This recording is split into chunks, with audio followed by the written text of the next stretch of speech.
এই ত্রয়োদশ জাতীয় সংসদ নির্বাচনে আমাদের যত আয়োজন, যাদেরকে কেন্দ্র করে আমাদের সেই সম্মানিত ভোটাররা তারা যেভাবে এসে ভোট কেন্দ্রে উপস্থিত হয়েছেন, এই জন্য তাদের সকলের প্রতি আমি রিটার্নিং কর্মকর্তা হিসাবে আমি তাদের প্রতি ধন্যবাদ জানাচ্ছি।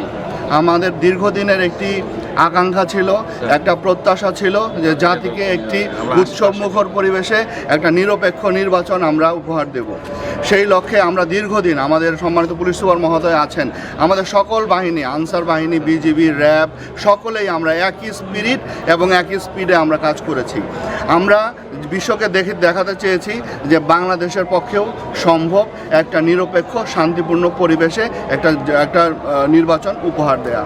সেই লক্ষ্যে আজকে আমরা সকাল থেকে বের হয়েছি এই জেলার সেই আনোয়ারা থেকে শুরু করে বাঁশখালী, সাতকানিয়া, চন্দনাইশ, লোহাগড়া, আমরা সব জায়গায়, এখন কর্ণফুলী, সব জায়গায় আমরা ঘুরেছি এবং এসে দেখেছি প্রত্যেকটা কেন্দ্রে যেরকম ভোটারের উপস্থিতি দেখেছি, বিশেষ করে নারী ভোটারদের উপস্থিতি সত্যি আমাদেরকে অভিভূত করেছে।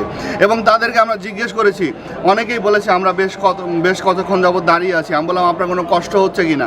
বললো না, আমাদের এতেও আমাদের শান্তি, আমরা তৃপ্ত, আমরা আমাদের ভোট আমাদের মতো করে দিতে পারছি।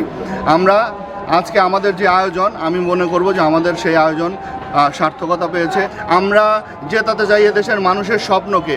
আমরা নতুন একটা বাংলাদেশ গড়তে চাই, যে বাংলাদেশে আপনার এবং আমার সন্তানরা নিরাপদ থাকবে, তাদের নিরাপদ পরিবেশে তারা বড় হবে। সেই বাংলাদেশের স্বপ্ন আমরা দেখি।